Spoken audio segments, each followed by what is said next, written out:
en este viernes. Por supuesto, arrancábamos con la economía. Roberto Kachanowski, ¿qué significa el 4% de inflación ahora como dato objetivo, formal y oficial? Bueno, a ver, 4% es tasa compuesta, es más o menos un 60% anual. Igual todavía tenemos que esperar el dato del INDEC, ¿no es cierto? Porque en realidad son estimaciones que estamos teniendo hasta ahora. Esperemos el dato del INDEC porque ahí lo que hay que mirar es la inflación núcleo. La inflación núcleo lo que mide es la inflación sin incluir productos como, por ejemplo, las tarifas de los servicios, todos los regulados, tarifas de los servicios públicos, precios controlados, lo que tienen mucha volatilidad como frutas y verduras, etcétera.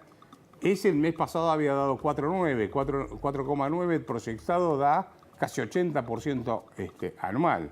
De manera que ahí estamos en un problema serio derivado de la emisión de moneda que hicieron el año pasado y que obviamente está impactando. Hoy ya está acelerando la inflación y pretenden ahora esta locura de separar los precios internos, desacoplar, como dicen, los precios internos de los precios internacionales. Entonces es como meterse en el túnel del tiempo y empezar a leer la bibliografía de los 60, de los 70, vuelven con la misma historia.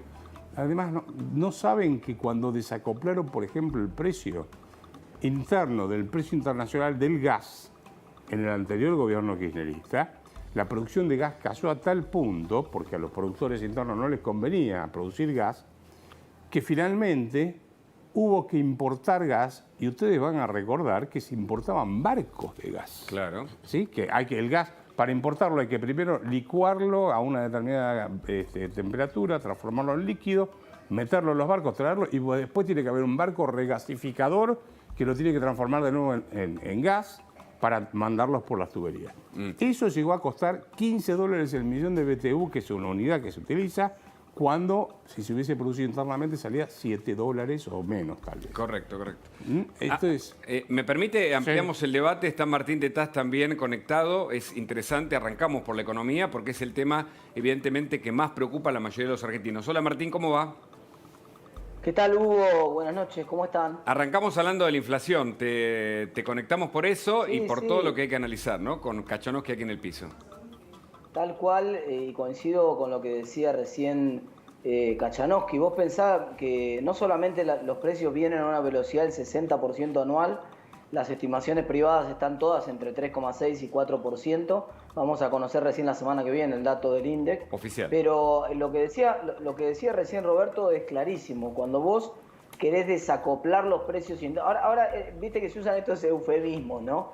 Desacoplar precios internacionales de locales esencialmente se llama resolución 125. Eso es exactamente lo que intentó hacer el gobierno con la famosa resolución 125, que subía las retenciones cuando subía el precio y bajaba las retenciones cuando bajaba el precio. Eso es desacoplar los precios de los precios internacionales exactamente. Y eso tiene un resultado concreto que es menor producción de bienes exportables. Eso se llama sesgo antiexportador. Hace 80 años que Argentina viene cometiendo ese error y por culpa de eso nosotros tenemos sistemáticamente faltante de divisas en el país y una crisis cada 5 años que hunde cada vez más gente en la pobreza. Mira, Hugo, te voy a hacer un ejemplo muy concreto. Si vos subís las retenciones, generás dos problemas. El primero es que como es un impuesto a las retenciones, mucha gente no lo sabe esto, pero las retenciones se cobran sobre el total que vos producís, no sobre lo que ganás. Entonces, si vos producís, por ejemplo, 7 toneladas en un campo ultra invertido en pergamino, bueno, pagás una tercera parte de retenciones. Pero si vos producís solamente 3 toneladas, que es el promedio de rinde en cualquier campo de la Argentina, un poco más alejado inclusive de los principales puertos, producís 3 toneladas, 1 tonelada se la queda el Estado. Claro. Y vos con 2 toneladas ya no pagas los costos, con lo cual, como no pagas los costos, directamente no la producís. Así que el primer resultado es que hay un montón de campos que no producen. Y el segundo resultado es que en los que producen, en los que igual quedan con algo de ganancia, no es rentable invertir, por ejemplo, en fertilizantes o en otros tipos de mejorado, porque la rentabilidad se la comen las retenciones. En cuyo caso, directamente terminás invirtiendo menos y produciendo todavía menos. Menos exportaciones, y con esto te cierro, porque sé que la hice larga, menos exportaciones, son menos dólares para el país. Está Y clarísimo. cuando entran menos dólares, Nos el achicamos. precio del dólar queda más alto y los salarios reales quedan más bajos para todo el mundo. Y la economía se achica, si se me permite. ¿Kachanowski? Obvio, a ver, agrego.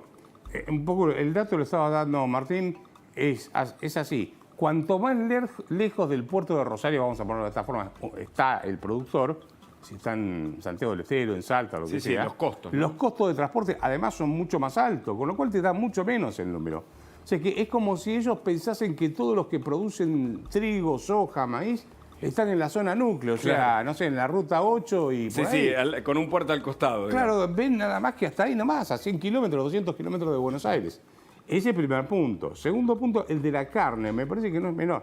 O sea que cuando vos, viste que ahora también están con el tema del precio de la carne, vieron lo que era la carne esa. Ayer se armó un pura lío grasa. con lo del DIP y no mostrando la grasa y vino acá al Sí. piso y contó y bueno, todavía repercute. Claro, pero vos fíjate que Santiago Cafiero le echó la culpa a los supermercados. No Sí. asumen la responsabilidad, nunca van a asumir la responsabilidad del tema. Ahora, la carne, vos sabés que los frigoríficos, para poder exportar, tienen que tener una habilitación. No cualquier frigorífico exporta. Por lo tanto, cuando un frigorífico no tiene habilitación para exportar, todo lo que produce, inclusive los cortes que se exportan, se venden en el mercado interno. Se exporta nada más que el 27% del consumo de lo que se faena. Claro. Así que yo no creo que sea un problema, no sé si Martín si coincide conmigo, yo creo que no es un problema del precio de la carne, este es un problema de los salarios que están licuadísimos. Estuve mirando los datos esta semana. Obviamente. ¿Eh? Martín. Porque elijas el precio que vos elijas, pasa lo mismo, Roberto. Diste en la tecla. No es un problema de la carne, ni es un problema del pan, ni es un problema del maíz. Porque ayer lo escuchaba a Iván Ordóñez hablar de la cebolla, que también aumentó 57% y no se exporta. O elegí el producto que quieras vos, elegí los textiles, por ejemplo, que son el rubro que más aumentó de precio este año en Argentina, aumentó más del 60%, tampoco exportamos prácticamente ningún textil. Entonces hay una inflación generalizada, no tiene sentido atacar punto por punto, porque además hoy, por ejemplo, el disparate que dijo Cecilia Todesca fue increíble, porque dijo, tenemos algunos pocos recursos, algunas pocas herramientas y las vamos a usar, referido a que pensaban aumentar las retenciones. Ellos piensan que con eso pueden controlar la inflación, lo cual es realmente preocupante porque están conceptualmente muy equivocados de cómo funcionan los precios. Y además, te doy un ejemplo muy simple, Hugo. Si vamos a poner que le creemos al gobierno y que hoy como las retenciones del maíz o del trigo son 12%, entonces de cada 100 pesos que debería valer el producto, con las retenciones se termina cobrando a 82, a 88 pesos acá en la Argentina. Si las retenciones las suben al 15%, se va a cobrar 85, no cambia nada. Claro. Y ese producto es el 13% del precio del trigo. Claro. El trigo es el 13% del precio del pan, quiero decir. Claro, entonces, es muy influye poco, ¿no? tan poco.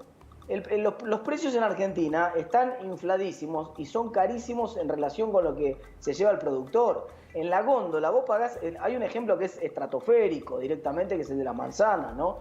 En la manzana nosotros pagamos 250 mangos el kilo de manzana en la verdulería y el productor le pagan menos de 25 pesos. Claro. Es escandaloso. Entonces, ¿qué quiere decir eso? Eso lo que quiere decir es que no hay un problema. Vos no vas a resolver el problema pagándole el kilo de manzana al productor de Río Negro en vez de 25 pesos, 20. No va a mover el precio de aguja. No es que esos 5 mangos van a repercutir en que vos pagues 250 o 2.45 el kilo de manzana, va a cambiarte la vida.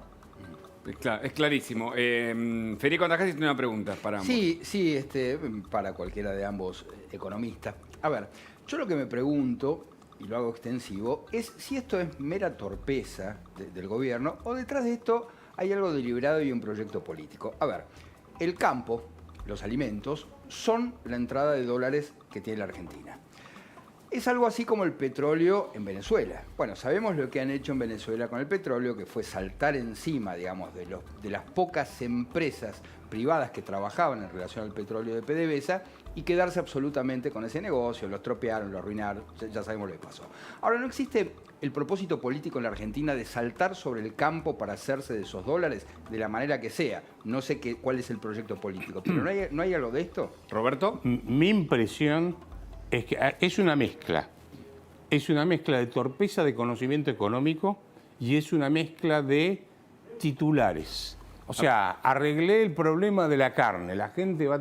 Es un titular. Torpeza, desconocimiento Claro, porque, a ver, no me puedo... digamos. y propaganda. Claro, Ajá. cuando yo leo las notas que escriben y explican, Los cuando titulares. hablan, por ejemplo, de los acuerdos de precios, digo, bueno, está bien, ¿sabés quién hizo eso? Martínez de Oz, en los 70, Claro. con la famosa tregua, no sé si alguno de ustedes si lo recordará, se le había habido los precios y llamó una tregua de precios y salarios. Lo que va a haber ahora, ¿no? La reunión con los gremios, con los siento empresarios. a los empresarios, siento a los sindicatos. O sea que no tenemos esperanza sobre ese posible No, pero acuerdo. a ver, eso ya lo hicieron. Claro. Se hizo 3 millones de veces, pero el punto es, siento a uno, siento al otro, y mientras tanto el Banco Central tiene un chorro de plata en el mercado porque tienen un déficit fiscal fenomenal. O sea que el problema está en otro lado, pero hacen todo el show. Eso es parte de la escenografía. Sabemos que ellos se manejan con mensajes de este tipo, digamos... Con anuncios, dice usted. Sí, anuncios y sobre todo con la épica y que lucho Propaganda política. propaganda política. Y después hay gran parte de ignorancia, porque para poder hacer esto tengo que buscar a los más ignorantes, porque la gente más capaz no se sienta a hacer este tipo de cosas, ¿no? Martín. Sí, es el punto de que hacía Roberto respecto de la propaganda, esencialmente. Hay una cuenta muy simple, que ayer lo charlábamos. El gobierno en toda la pantomima esa de la carne cuidada y qué sé yo, al final puso 6 millones de toneladas de carne arriba de la mesa, que era más grasa que carne, por lo que pudimos ver. Y eso es el 3% del consumo de carne en la Argentina. Se consumen 185 millones de toneladas. Entonces pusieron solamente un 3%. Si vos con un 3% del mercado pensás que vas a mover el precio, no moves nada. Y por otro lado, lo que decía recién Federico, pensá que decía recién Federico es alevoso porque los impuestos a las retenciones no se pagan en dólares. No es que el gobierno puso a $1. De ninguna manera, al contrario, las retenciones se pagan en pesos. Pero además, poner retenciones, el resultado concreto es que terminas teniendo menos exportaciones, por lo tanto terminan entrando menos dólares a la Argentina, con lo cual es un tiro en los pies. Claro. Pero para la tribuna, el fulbito para la tribuna, queda con, mirá, nosotros somos los culpables de la inflación son la oligarquía terrateniente del campo, los 4 oligarcas y los frigoríficos explotadores de cipayos que quieren llevarse la carne a Estados Unidos. Claro. Las empresas, ven, la culpa fue de los supermercados que le pusieron grasa a la carne para que nosotros quedemos mal porque ellos son unos especuladores. Estamos como si en el resto del mundo no hubiera supermercadistas que también quieren ganar plata, que son la misma cadena que acá, como si en el resto del mundo no hubiera terrateniente, como si en el resto del mundo no hubiera empresarios. Nosotros en Argentina tuvimos la mala suerte que nos tocaron los peores empresarios, nos tocaron los peores terratenientes, el resto son la Madre Teresa de Calcuta en el resto del mundo. No, y la impresión, le pregunto a Roberto Kachanowski, es que hay un mensaje de anuncio, como usted dice, o de propaganda política, como fuere. Lo mismo pasa con las vacunas y en otros terrenos, digo, la salud y en la economía y en la política. Y también es un mensaje hacia adentro, ¿no? Aleccionador, pero el campo que está, digamos, parado, porque puede haber si hay aumento de las retenciones, puede haber un paro, ¿no?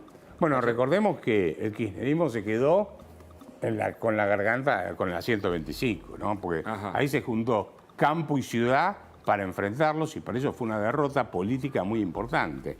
Y sabemos que son bastante vengativos, creo yo, no sé si estoy exagerando con lo de bastante, pero lo cierto, eso está claro. Ahora, yo insisto, creo que esta gente no entiende que Argentina solo va a salir adelante creando puestos de trabajo y exportando grandes volúmenes. El consumo interno va a funcionar. Trabajo y exportación. Dato que no es menor de estos días. El presidente de Brasil y el presidente de Uruguay se pusieron de acuerdo y dijeron, che viejo, veamos esto del Mercosur, porque así como va, no va, y busquemos de tratados internacionales. ¿Qué están diciendo? Busquemos de incorporarnos al mundo. Y te puedo asegurar que Paraguay viene corriendo atrás, viene corriendo. Los únicos que queremos estar aislados del mundo somos nosotros. Entonces, ojo porque nos vamos a quedar totalmente aislados en estas condiciones. Ahora, para poder incorporarte al mundo y poder exportar y crear puestos de trabajo y generar inversiones, etcétera, tenés que hacer una serie de reformas que este gobierno no tiene ninguna intención en hacerlas. Entonces, ahí tenemos un problema económico derivado de un objetivo político muy claro. Primero tengo que resolver mis problemas judiciales y después ir a un proyecto hegemónico. Claro. La economía, no sé. Es un problema. Martín, y vos que seguís también la economía y la política, por supuesto, quiero decir, ¿pensás que esto de aislarnos del mundo que dice Kachanowski, de acuerdo a los indicadores, es porque es el Estado el que quiere gobernar, digamos, con mano dura desde la política gubernamental, o a qué se debe? Creo que tiene mucho que ver con que ellos quieren hacer política y en el proyecto de hacer política el mundo no les interesa, ni les interesa el desarrollo económico de la Argentina. Todas estas son discusiones de largo plazo en el país y ningún político en general, ojo, y le voy a ser amplio en la crítica, ningún político en general, son contadas las excepciones de políticos que son capaces de sacrificar su propio periodo de gobierno y tomar decisiones que impactan en el mediano y en el largo plazo, pero realmente pensar que en Argentina Hugo, cuando el gobierno anterior, ni siquiera este gobierno, el gobierno de Macri, en el año 2018 puso de vuelta retenciones, porque tenía un apretón fiscal y obviamente decidió poner de vuelta retenciones. Retenciones son impuestos a las exportaciones. Sí. Yo tengo una periodista del diario O Globo de Brasil que normalmente me utiliza como fuente económica, entonces me llama cuando hay cosas en Argentina para ver qué está pasando. Me acuerdo cuando me llamó para eso, yo le conté que el gobierno había puesto impuestos a las exportaciones. La chica, que tiene un español muy bueno, un excelente español, me corrige, me dice, usted me quiso decir impuesto a las importaciones. Y yo dije, no, en Argentina nosotros ponemos impuestos a las exportaciones. O sea, es una locura. Claro. Es una locura porque estamos... Es una traba, en definitiva. A un ingreso que provocan las exportaciones, claro. Imagínate que vos vendés un servicio y a la persona que te va a contratar le dijeras, te voy a poner un impuesto para que me contrates. Te voy a poner un impuesto. Te voy a poner una traba más. No te voy a facilitar la contratación. Para contratarme a mí podría ser un impuesto, por ejemplo, yo digo, para contratarme a mí me tenés que pagar una suite de 5 estrellas para empezar a hablar, a que nos sentemos a charlar, que yo, porque si no, entonces, mira, lo más probable es que me contraten menos. Entonces, si vos pones impuestos a las exportaciones, esto parece mentira, pero si nosotros no saldamos esta discusión y la Argentina masivamente se para de manos frente a los impuestos a las exportaciones, nosotros no resolvemos el problema de fondo de la Argentina. Argentina, si hay un problema, para ponerle el dedo en la llaga, hay dos problemas, pero uno es que hemos puesto sistemáticamente impuestos a las exportaciones atentando contra la generación de divisas y después nos quejamos que no hay dólares. Y el segundo problema es que hemos emitido sistemáticamente para financiar el déficit fiscal con pesos, entonces sobran pesos. Los dos grandes problemas en Argentina de los últimos 80 años en un solo problema, en una sola charla. Muchos pesos rebalsan por todos lados porque imprimimos sin respaldo, porque gastamos más de lo que tenemos y muy pocos dólares. ¿Por qué? Porque en vez de generar dólares le ponemos impuesto a la generación de dólares. Claro, entonces es un problema político de credibilidad, como dice Kachanowski, ahora le voy a preguntar sobre eso, pero Luis Gasulla tiene una pregunta que sigue, además de la política, las cuestiones de la corrupción y las cuestiones de un gobierno que intenta seguir la agenda aparentemente de Cristina Fernández, Luis. Sí, así es. La pregunta que me gustaría hacer, Hugo, tiene que ver con algo que recién deslizaba Martín y que decía Roberto. El empleo. ¿Quién genera empleo en la Argentina? ¿Quién puede generar empleo en la Argentina? ¿Cómo se genera empleo en un país en el que, ayer lo decía Lipi en la sensacional nota que hacía Hugo, que hacíamos en el programa? Aquí mira, sí. ¿Cómo se genera empleo en un contexto en el que cada día quedan más desempleados en la Argentina? ¿Kachanowski? Mira, en Argentina en este momento comparás febrero, el mes anterior a la cuarentena, y el último dato que da la AFIP es de octubre, tenés en blanco 18.000, casi 18.000, 17.000 y pico de empresas menos y 200 y pico de mil puestos de trabajo menos. ¿Podemos repetir los datos? Porque son importantes son datos duros, digamos. Estos son datos, lo que da la AFIP todos los meses es Sí. cuántas empresas presentaron declaración jurada de aportes y contribuciones que hacen. Sí. ¿Sí? Bueno, uno compara febrero, que es el mes completo anterior a la cuarentena, porque marzo fue en gran parte no hubo cuarentena, pero no importa, tomamos febrero contra octubre, que es el último dato que publica la AFIP.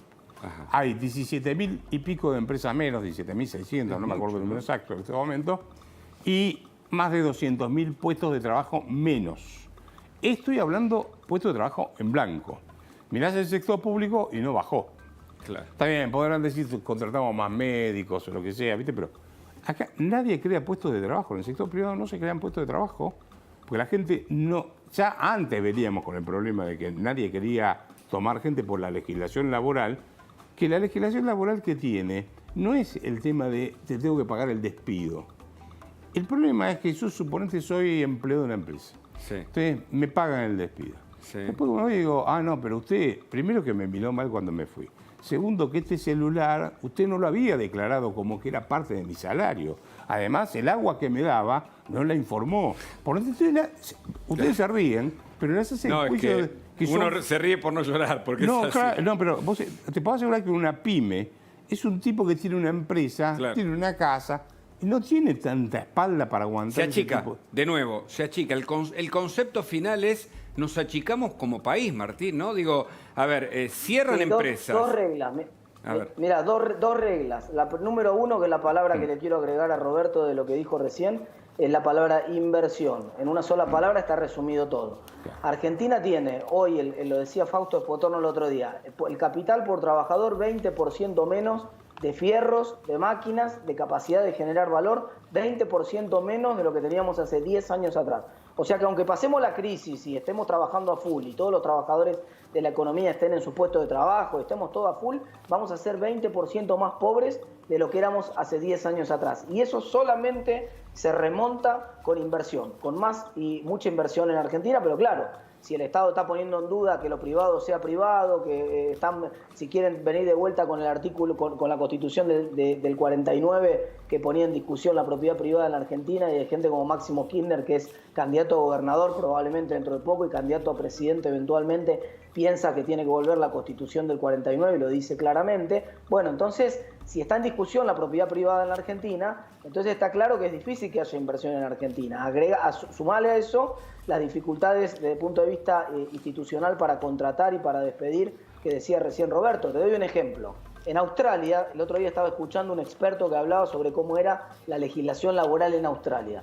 Él Sí. contaba que las pymes no tienen que pagar ninguna indemnización, pueden despedir cuando tienen ganas y contratar cuando tienen ganas. Claro. Porque no tiene sentido. Para una pyme la indemnización puede ser el cierre de la empresa. No es, hay una mentalidad, cuando se piensa en el derecho laboral, que uno piensa siempre en la gran empresa. Uno dice, no, mirá, claro, es una gran empresa que tiene una espalda, una multinacional que contrata y entonces está queriendo explotar al trabajador y que si lo expulsa al trabajo no le paga. Sí, sí. No, la legislación laboral de la Argentina, muchachos, el 90% del empleo en Argentina viene de las pymes. Vos haces una legislación laboral para apuntarle a la gran empresa y lo que terminás haciendo es perjudicando completamente a la pyme, al taller del barrio, que iba a contratar un pibe de 14 años de ayudante o de 16, porque quiero empezar a discutir ahora la edad a la cual es legal contratarlo, y entonces quiere contratar a un ayudante para enseñarle el oficio y no lo puede contratar porque se come un juicio y no sabe de cuánto es, ni de qué manera, ni etcétera. Claro, claro. Martín, y detrás de estos datos, de los datos duros de la macroeconomía, está la gente, está la realidad.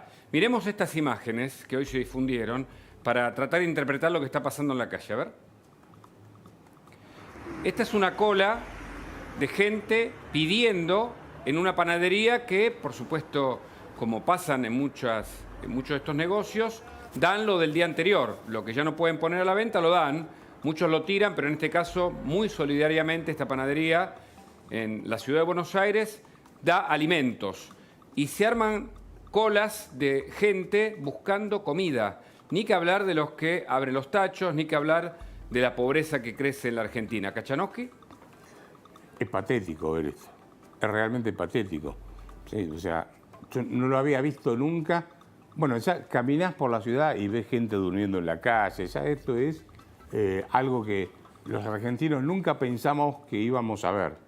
Ahora, dar vuelta a esto va a llevar mucho tiempo, porque tenés que cambiar valores, tenés que cambiar conductas. Es un trabajo, no es solamente que los economistas lo vamos a poder resolver, es un problema mucho más amplio. Yo diría, Argentina debería estar produciendo alimentos para alimentar a la gente que vive acá adentro y para exportar. Tiene la capacidad de poder hacerlo perfectamente, lo podría hacer, pero sin ningún problema. Lo que pasa es que cuando digo inversiones, Ustedes recién estaban dando, creo que Fausto Potor nos daba los datos el otro día. Sí. Vamos a traducirlo de esta forma. Fausto es un tipo genial, ¿no? O sea, explica muy bien, pero lo voy a poner de esta forma. En la Argentina estamos volviendo, en vez de tener una cosechadora o una sembradora de esas de última generación, volvimos al buey y al arado, prácticamente. O sea, entonces la productividad por tipo es mucho menor. Un primitivismo, dice usted, ¿no? Estamos Algo primitivo, retrocediendo, un retroceso. ¿Qué están hablando ahora? De restringir la importación de computadoras y de celulares, ¿estamos de acuerdo? Sí. Muy bien. En el momento donde el mundo se está lanzando a la productividad a través de todos estos sistemas, además se aceleró por la cuarentena, los tipos te van a encarecer el bien de capital esencial para poder producir cada vez más. Sí, vos sabés, Hugo, que yo tengo datos que abonan esto que dice Kachanowski, y es que en los barrios populares, donde hay comederos populares, Sí. está faltando, por ejemplo, leche.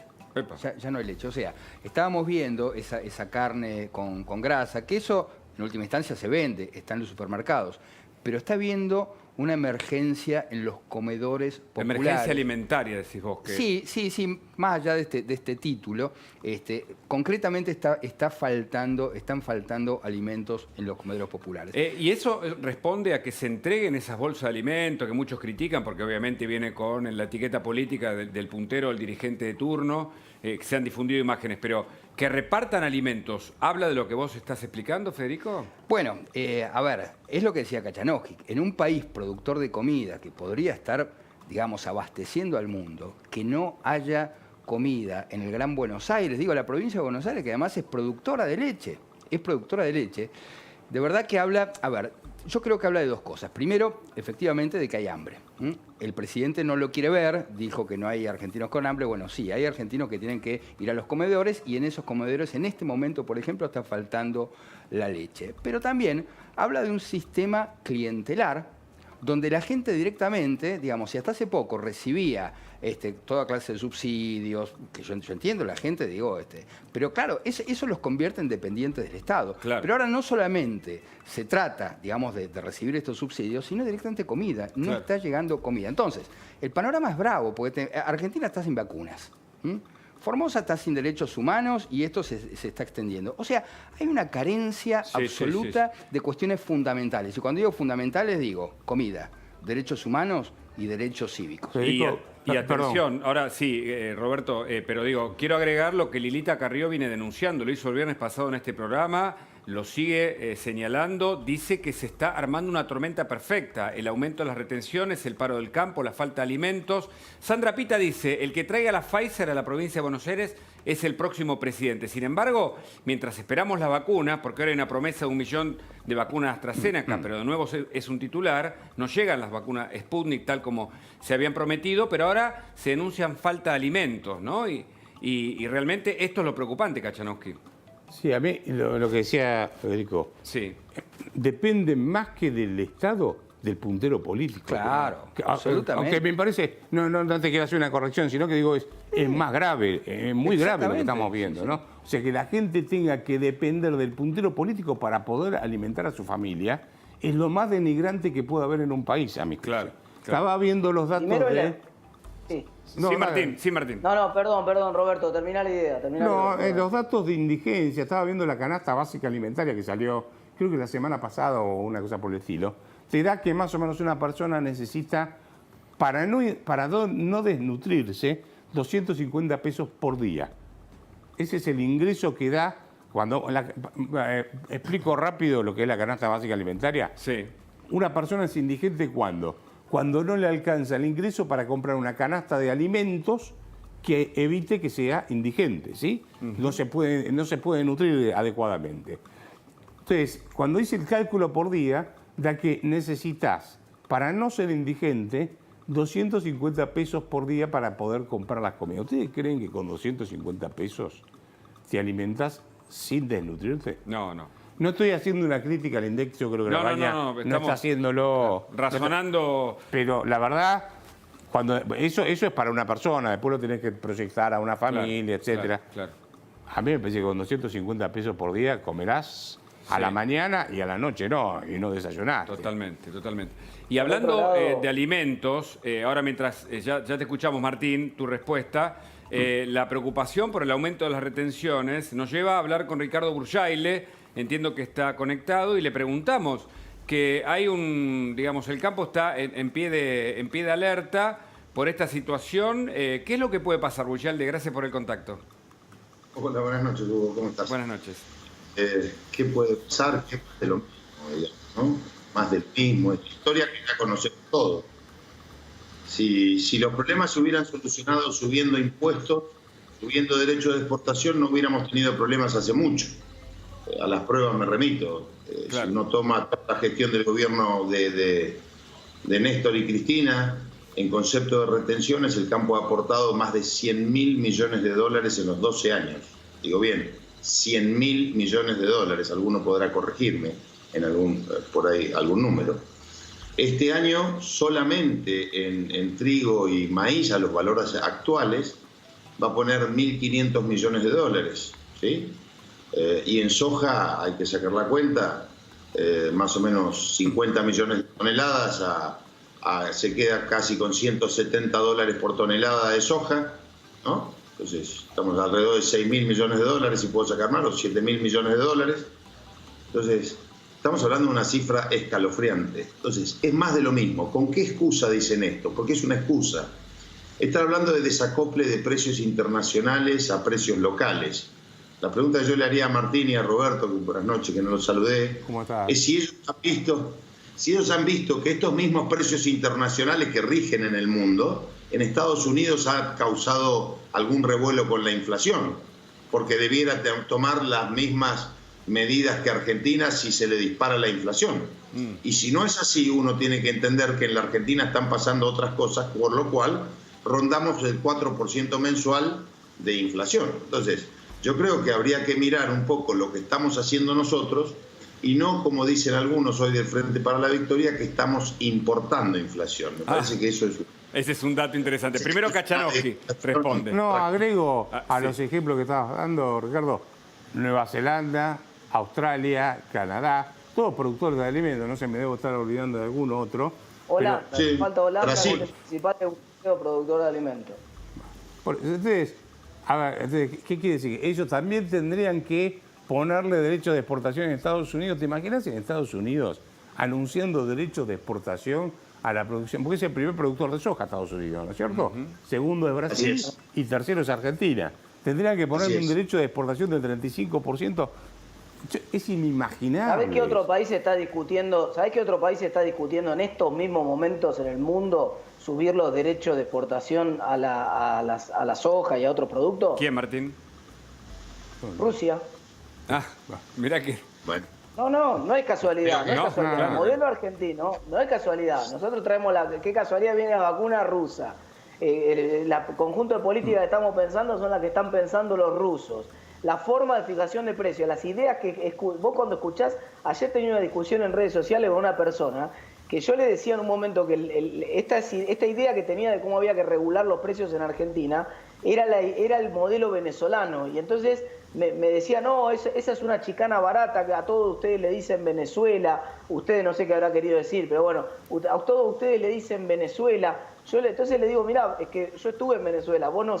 entonces le googleé, hay una ley en Venezuela que se llama Ley de Precios Justos, que es increíble, porque es el modelo que tienen muchos Claro. kirchneristas en la cabeza de cómo tendría que funcionar el mercado. Cuando hablamos de respecto a los castrochavismo, precios. ¿no? Ese es el Cuando modelo. hablamos, Burjaile, cuando hablamos de un modelo que parece... Bueno, Hilda Molina también lo dijo en este programa. Eso es lo que está detrás, en definitiva. Y ahora el gobierno ruso, en todo caso, con el interés sanitario, pero no sé si no hay un interés político. ¿Burjaile? yo creo, la verdad es que hablar de esto es copiar estos modelos. Uno tiene que pensar, si nos vamos a... Argentina tiene que definir qué modelo a qué modelo quiere pertenecer, si a un modelo capitalista o a vamos a llamarle socialismo siglo XXI, que no sabemos lo que es, qué significa. Y en el modelo capitalista lo que se hace es generar renta para generar inversión, para generar utilidades a las empresas, reinversión y empleo. Claro. Porque yo aparte quiero decir una sola cosa. Cuando hablamos de, en el caso de la soja, valor FOB, eso es allá afuera, que no es el valor de los productores argentinos, uno toma referencia en dólares porque te imaginás el mundo tomando referencia de pesos, los valores es tragicómico. Pero hoy el dólar vale 150 pesos, el dólar real, no el virtual, que es el oficial. Es decir, que cuando uno toma el tipo de cambio, el precio, tenemos que aplicarle un desdoblamiento cambiario. Por lo tanto, no es la cuenta que puede hacer el señor o el televidente que nos está escuchando, que 200 dólares son, por 150 son 30.000 pesos. No, 200 dólares por 80 y pico son 17.000 pesos. Y a esos 17.000 pesos le aplico los derechos de exportación. Y sobre eso, recién el productor va a cubrir los costos de la cosecha, pagar impuestos y vivir, porque tiene que vivir también el productor, digamos, ¿no? Sí, sí. Entonces, uno tiene que mirar y cuantificar el daño que produce, porque hoy la disparada de los precios tiene mucho más que ver con la falta de política macroeconómica, con una política monetaria, porque no han parado de imprimir billetes, que con un problema de la producción. Yo simplemente razono, Hugo, hay dos eslabones muy débiles en todas las cadenas, el primero y el último. El primero es el productor y el último es el consumidor, que no tienen defensa porque están sujetos a las reglas del mercado y son las reglas del mercado. Claro. En el medio, el que más gana es el Estado. Pero el Estado está mirando para el costado porque se va a llevar 4.000 millones de dólares adicionales respecto al año anterior y le dice al primer eslabón, che, vos tenés que poner más plata, pero mira para el costado y también se quiere llevar con esta suba de retención. Sí, perdón, Martín.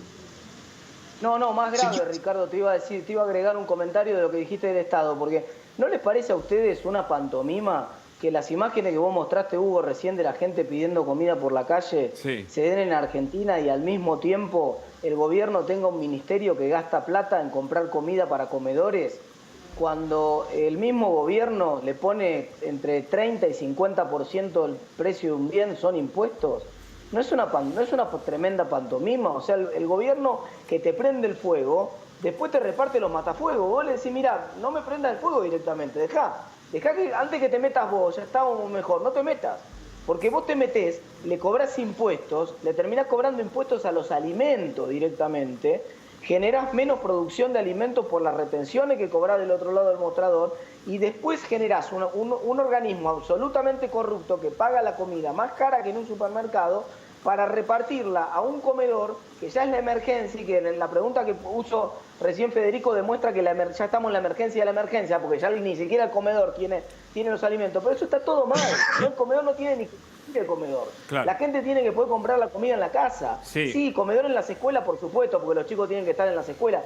Comedor en el trabajo, por supuesto, porque la gente tiene que estar trabajando. Pero ¿qué es esto de tener el Estado armando una pantomima de comedores populares donde tiene que ir la gente a comer? Esto es una aberración. Claro. Esto es una aberración total.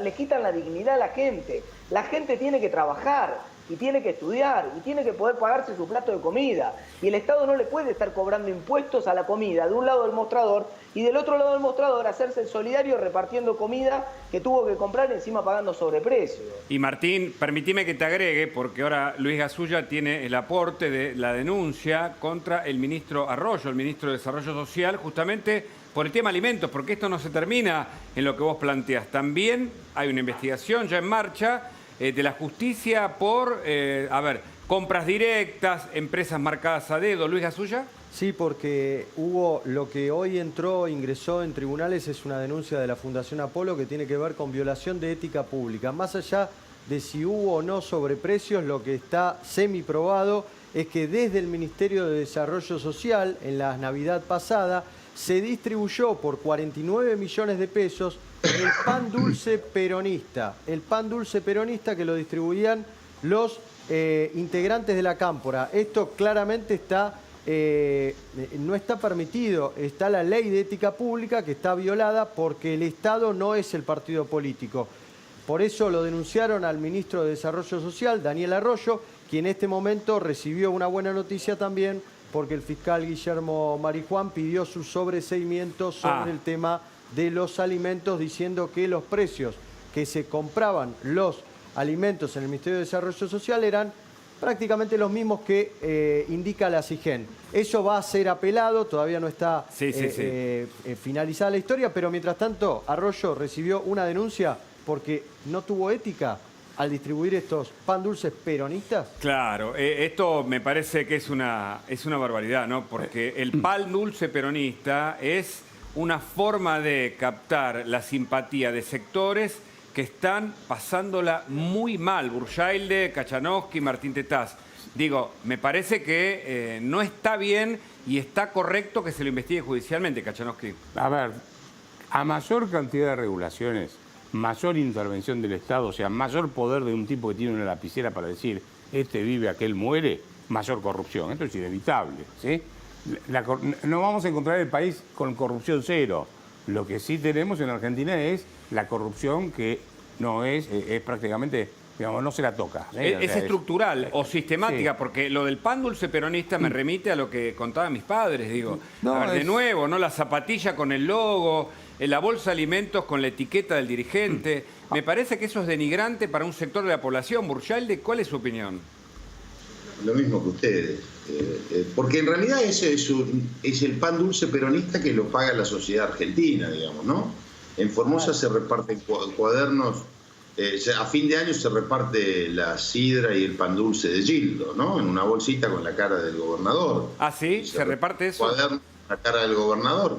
Pero en realidad eso lo pagamos todos los argentinos, porque eso no sale del bolsillo. Yo acepto que si un político quiere hacerlo y quiere repartirlo, que una ponga donación de una empresa que pueda tener el logo, o una donación privada de un particular o de un funcionario que la pone en su bolsillo, claro. Pero en realidad lo que pasa es que la concepción política que tienen hace que la necesidad de que todo el mundo tenga que comer de la mano del funcionario, del político y del Estado. Claro. Entonces, cuando vos no tenés sector privado o un sector privado que hace 12 años aproximadamente que no genera empleo, porque todo lo que estamos discutiendo es cómo hacemos para que a la gente le rinda mejor el salario con los magros salarios que hay. Pero no estamos diciendo cómo controlamos la inflación, porque yo escuchaba algunas cuestiones con la carne, con todo lo que está pasando. La verdad que he escuchado muchos disparates, ¿no? Había uno que decía que había que bajar, todo el mundo tenía que bajar el 10% del precio, el Estado. Es una cuestión de voluntarismo que todos sabemos que en el mundo esas cosas no existen. Claro. El problema real es la caída del poder adquisitivo de la sociedad, la falta de empleo, y que este gobierno sigue cometiendo el mismo error que cometió durante 12 años. Subsidia la oferta y no subsidia la demanda. Entonces termina mucha gente que tiene poder adquisitivo teniendo un subsidio de parte de quien tiene mucho menos recursos de quien es subsidiado por parte de este gobierno. Correcto. Vía retenciones y vía todo lo demás. Ricardo Burjailde, muchas gracias por este contacto. Gracias, hasta luego. Un buen fin de semana para los tres. Igualmente, igualmente. Claro, la preocupación es por qué, en definitiva, en medio de la pobreza llega el asistencialismo como un mecanismo de rescate, cuando la Argentina además está endeudada con el exterior. Y hoy el presidente Alberto Fernández se comunicó con Macron, quien dijo que le va a dar una ayuda frente a esta deuda externa. Kachanowski. Sí, a ver, Macron no sé qué puede hacer, puede hablar con la gente del fondo para que tal vez lo que logren es postergar los vencimientos.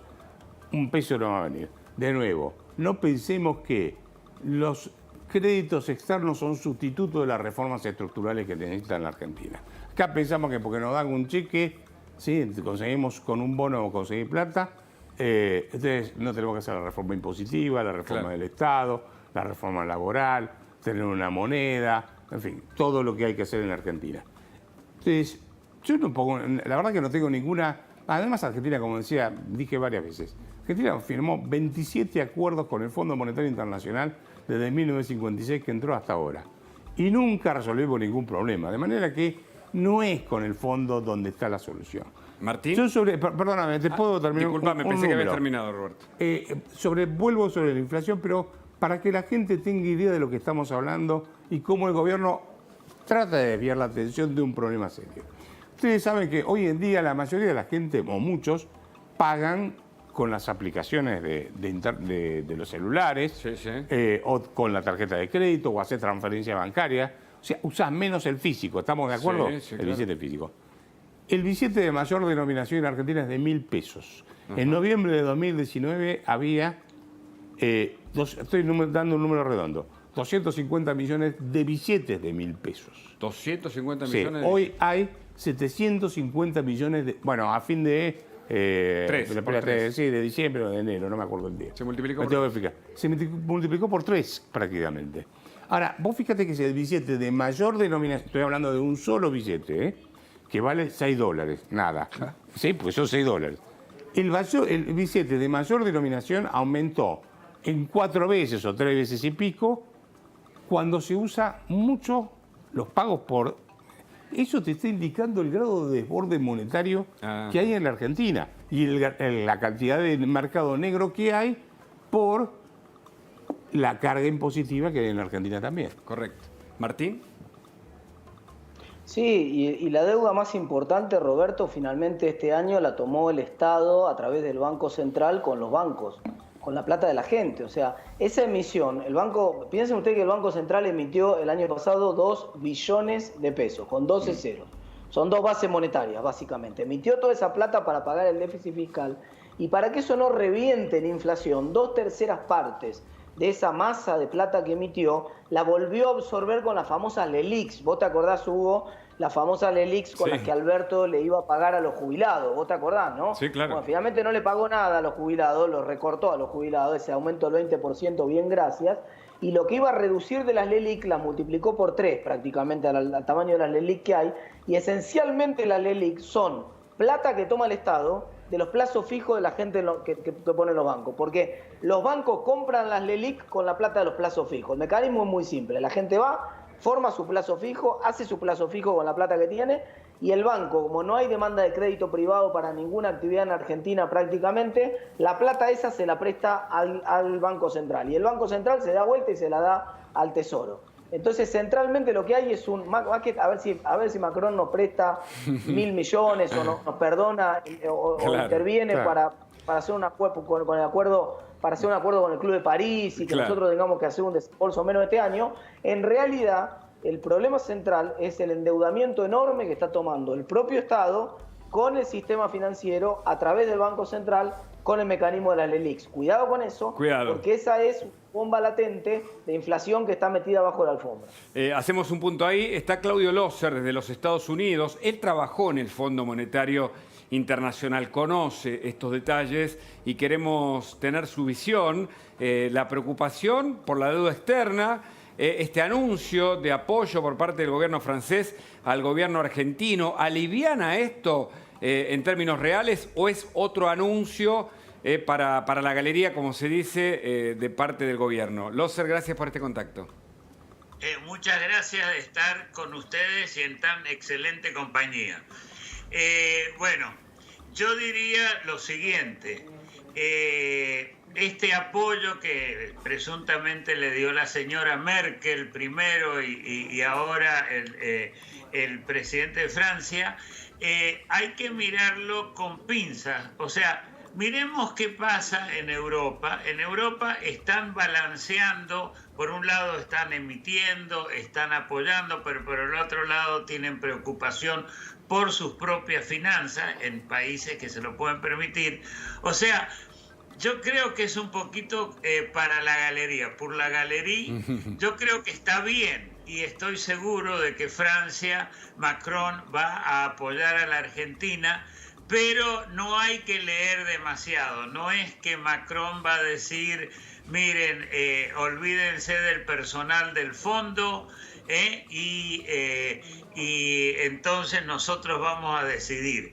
Creo que la cosa es un poquito más, digamos, no tan blanco-negro. Claro, un poco más compleja, pero el gobierno francés, cuando dice que apoya, ¿significa en las relaciones o significa algo más, digo, concreto?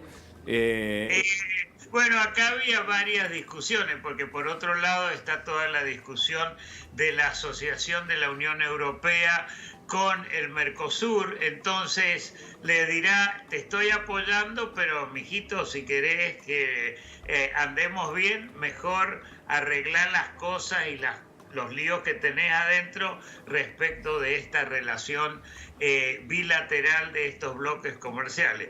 Yo creo que, es decir, miren, nosotros tenemos entendimiento de la Argentina, no estamos en contra, vamos a apoyarlo, pero no quiere decir de que se van a mi juicio, no es que se van a salir de la línea general para apoyar específicamente a la Argentina. Perdón que sea así. Sí, no. Muy importante escucharlo. Seguramente Kachanowski y Tetaz tienen preguntas para hacerle, Loser, pero una última de mi parte es, ¿cómo se ve a la Argentina desde ahí en esta alianza, entre comillas, sanitaria con el gobierno de Rusia, con una política típicamente kirchnerista, de un Estado intervencionista? ¿Cómo se mira eso desde allí para el gobierno argentino, para el actual gobierno, para con el actual gobierno? Sí, tienen que entender que mi descripción está influenciada por mi opinión. Claro, bueno, eso es lo que buscamos. No puedo dar un juicio totalmente desvinculado de eso. Yo creo que, por supuesto, el hecho de la vacuna rusa es un problema. Acá no se tiene confianza respecto a la vacuna rusa, aunque hay evidencia de que está funcionando mejor de lo que se pensaba, que tiene características especiales. Yo creo que ese tema no es problema. El problema es que si uno mira la vacunación que tiene la Argentina como porcentaje de la población, incluso respecto de otros países latinoamericanos, está muy atrás. Y en ese sentido se ve que hay un problema. O sea, Chile, Uruguay, que tienen situaciones complicadas también, están muchísimo más avanzados y eso tiene un impacto. Respecto de las políticas kirchneristas, de alguna manera es como decía el gran científico Einstein, la locura es hacer siempre el mismo experimento y creer que uno va a tener resultados diferentes. Yo creo que eso es un poco lo que se está viendo. Yo creo que esta preocupación, o sea, control de precios para el campo, todo tipo de control a las empresas, es algo que han tratado de hacer y que siempre ha llevado a la Argentina a menor crecimiento. Martín Tetaz tiene una pregunta, Loser, para hacerle, por favor. Acá me porto bien. Sí, Loser. Buenas noches, ¿cómo le va, Loser? Le quería preguntar si usted cree...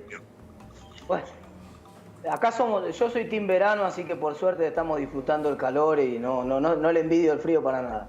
Y ya que estamos con la metáfora del frío y del calor, la chance de que llegue algo de efectivo con el acuerdo de Argentina con el Fondo Monetario Internacional está más cerca de la temperatura que tiene usted allá o de la que tenemos nosotros acá. Perdón, si está más caliente o más fría la relación. Yo claro, creo si es más fría, si hay chance de que venga dinero o no del Fondo Monetario.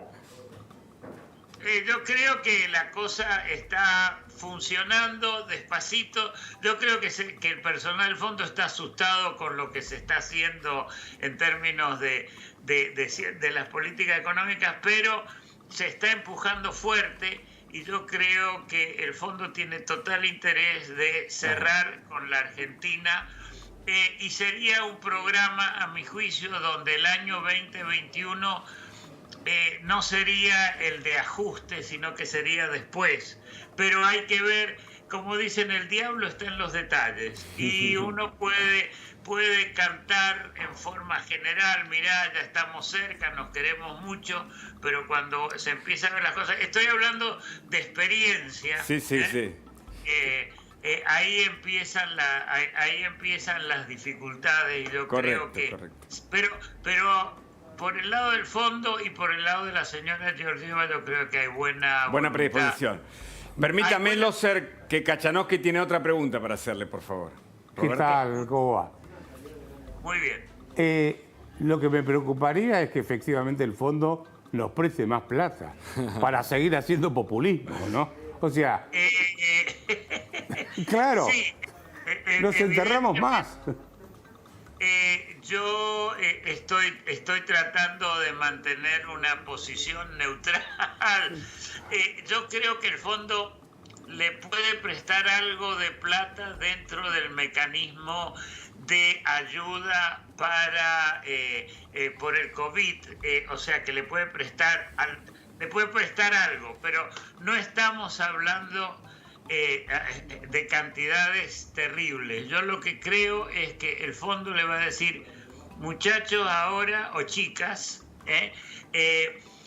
ahora ustedes les corro las obligaciones, no me las tienen que pagar a partir de fin de año 2021, sino que me las tienen que pagar, digamos, corriéndolo varios años, pero en términos de plata nueva, uno puede pensar quizá algo que suena a mucho en Argentina, que son 2.000 millones de dólares o algo así, pero en el total de las cosas no es una cantidad tan grande. Yo creo que eso puede ser, pero no estamos hablando de las cifras equivocadamente altas que se dieron a partir del 2018.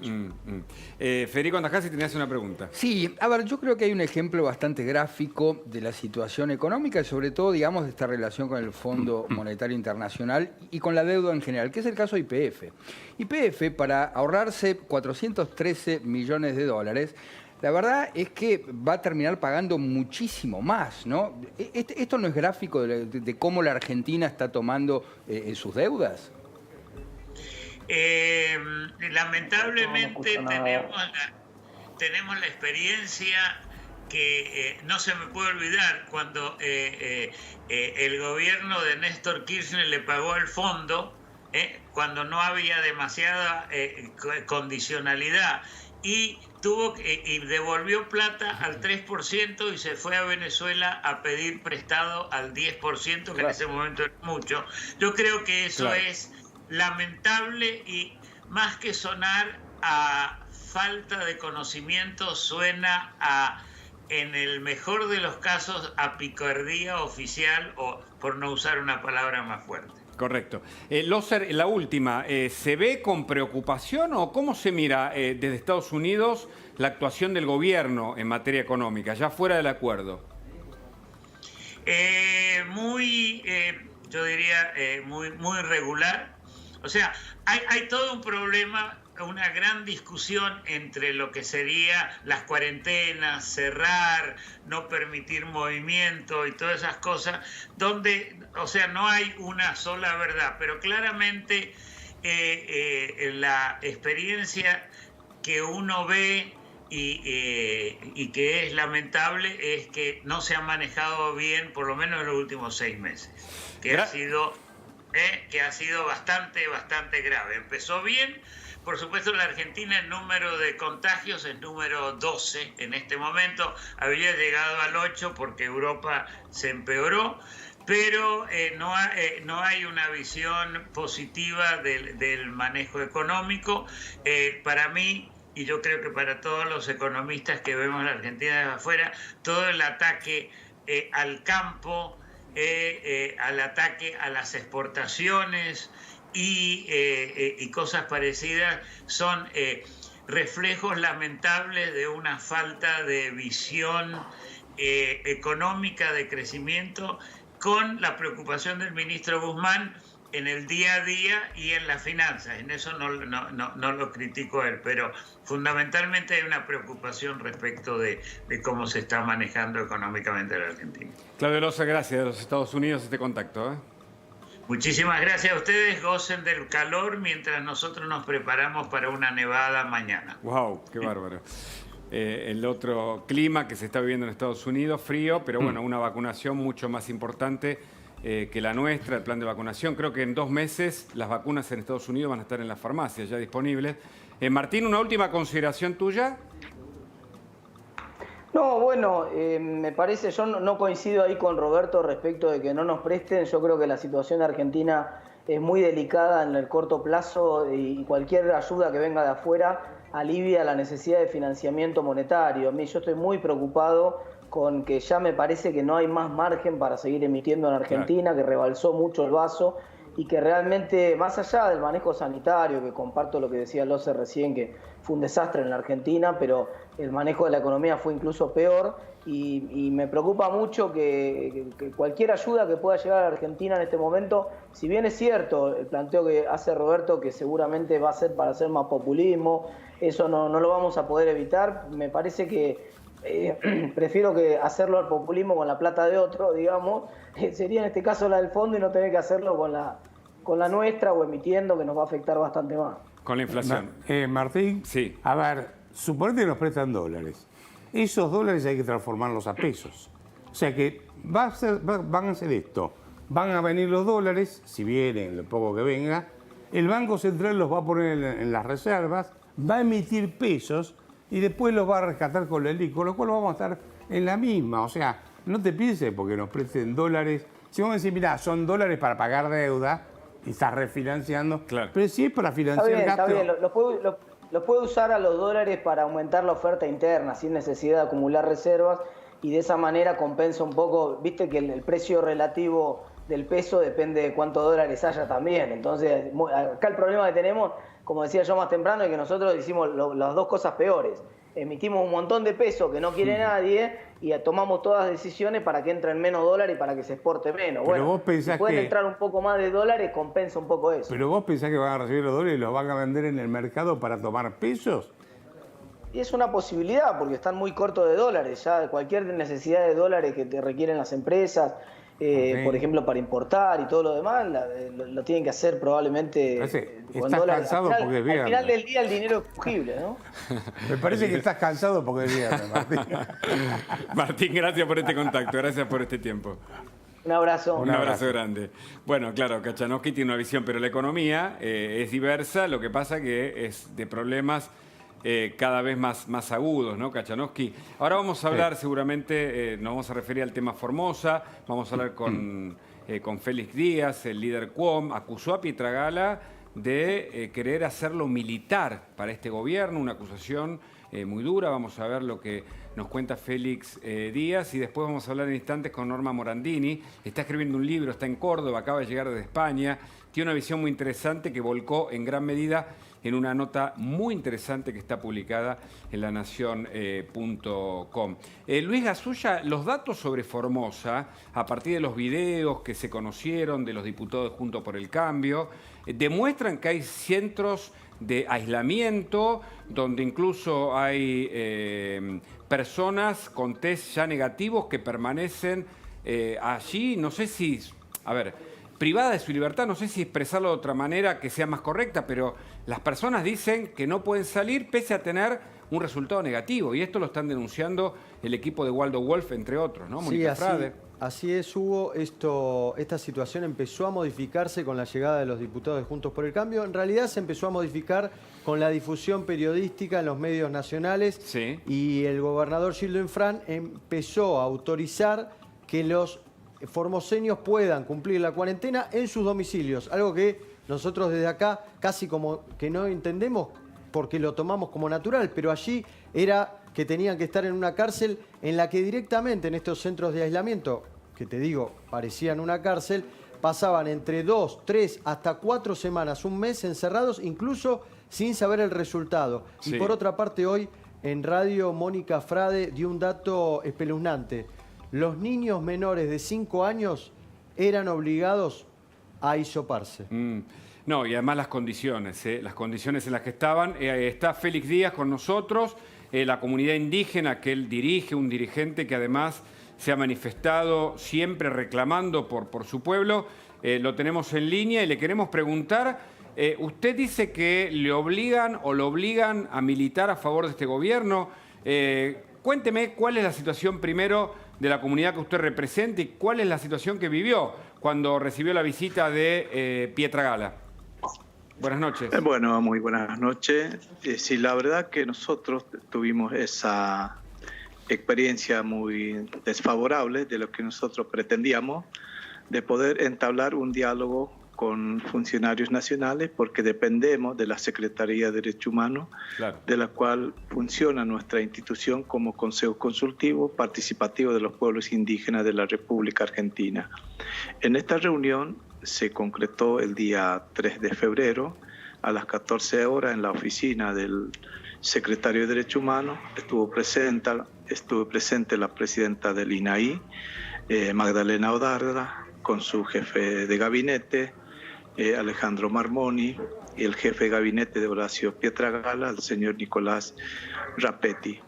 Entonces, nuestra ansiedad de que nos diera una buena noticia, porque más de un año que estábamos esperando que nos que en la gestión anterior, y lo primero que nos dijeron que no existimos, que todo el trabajo que venimos realizando es algo ficticio, que no estaba en regla ante el Estado, legalmente no nos corresponde reclamar ese espacio porque fue toda una mentira que nos hizo la anterior gestión. Y después empezó a relatar la militancia de la Cámpora, que siempre está con los pobres, que camina en los barrios, que saca los trajes de oficina para relacionarse con la gente.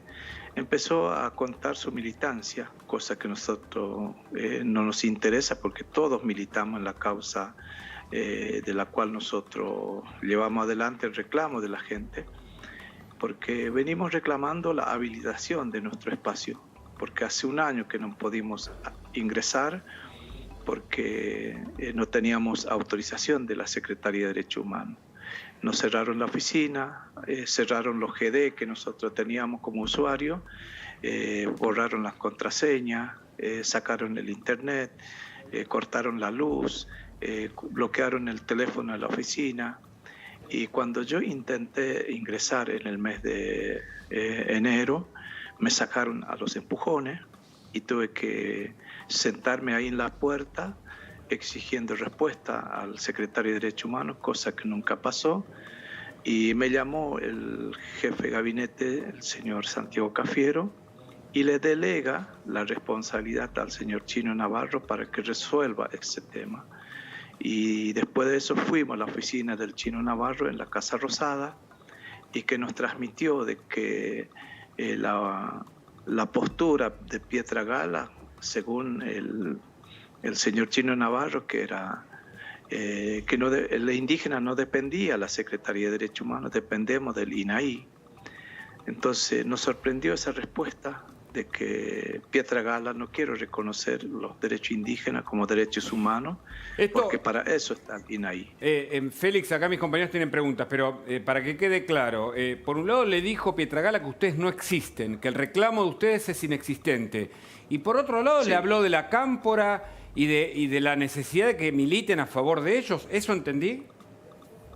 Sí, así es, porque después del discurso que él hizo, la apertura de la reunión, habló de todo eso. Entonces habló de la gestión anterior que dejó pata para arriba al país, que hay mucha pobreza. Entonces hay que reconstruir este país, pero tenemos que trabajar con ustedes. Ustedes tienen que militar nuestra causa. Ah, le dijo eso, ustedes tienen que militar la causa kirchnerista. Exactamente, la Cámpora especialmente. La Cámpora. Porque dice que la Cámpora es la voz de los sin voz, la voz de los pobres. Entonces nos pide eso. Si ustedes se suman con nosotros, le daremos todos los recursos que usted necesita para que trabajen, para que el gobierno anterior no vuelva, porque es un gobierno para los ricos y no para los pobres. Esto es muy grave lo que usted está diciendo. O sea, si ustedes militan a favor de la Cámpora o del gobierno, le dan, si no, no les dan. Permítame que voy a incorporar a Norma Morandini, está con nosotros, nos damos también este gusto de hablar con ella. Y ella habló en una nota que está en La Nación sobre esta cuestión de la obediencia. Norma, buenas noches. Acá Félix Díaz. Buenas noches, Hugo, ¿cómo estás? Bien, gracias. Un saludo enorme. Estamos sorprendidos, Norma, porque Félix Díaz, quien está conectado, líder de la comunidad Cuon, una de las más frágiles de la Argentina y excluida, está señalando que desde el gobierno le dijeron que tienen que militar a favor de ellos, si no, no le van a dar nada. ¿Cuál es tu mirada, Norma? Conozco Félix, puede dar testimonio de todo el trabajo que hicimos junto a la comunidad cuando yo dirigí el Observatorio de Derechos Humanos. Y me parece que tenemos que hacer un gran esfuerzo para no quedarnos en la anécdota y quedarnos analizando lo que dicen los funcionarios y sí desnudar de alguna manera lo que significa esto. Es decir, que invocar a los pobres da derecho, sufrir da derecho. Es decir, en una democracia, si no definimos el deber ser, después no podemos entender las distorsiones que se van provocando. Entonces, lo que ha pasado en esta obediencia, el deber a obedecer, que es incompatible con una sociedad democrática. En la democracia somos todos iguales, por definición, por garantía constitucional, y porque somos libres, tenemos el derecho a tener juicios, a pensar libremente y no repetir como si fueran consignas, y por eso cuesta tanto hoy tener un debate como sucede en una democracia desarrollada, que es un debate de argumento, un debate de ideas. Lo que está describiendo Félix, porque él tiene una larguísima historia de violación de los derechos humanos con su comunidad. Él, es decir... lo ha sufrido en carne propia, ahora, sí.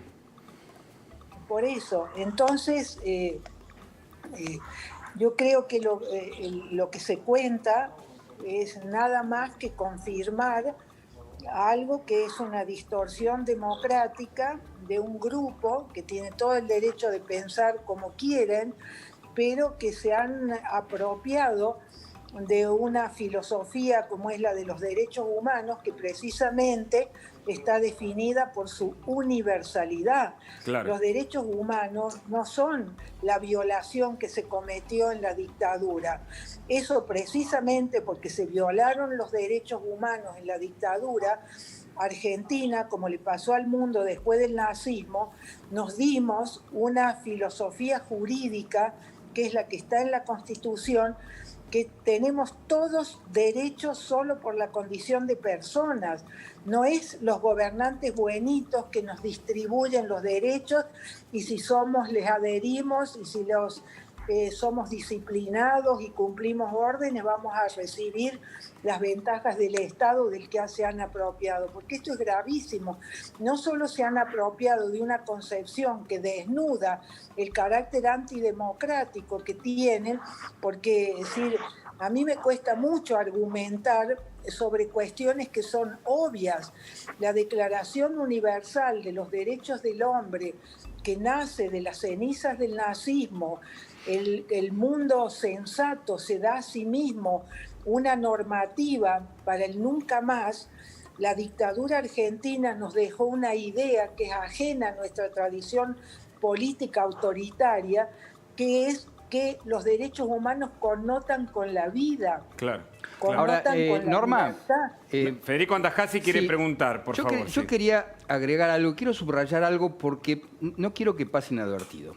A ver, lo que dice Félix Díaz es gravísimo por más de un motivo. En principio, porque el propio secretario de los Derechos Humanos, al tener esta conversación con Félix Díaz, está violando los derechos humanos. Es una violación flagrante de los derechos humanos.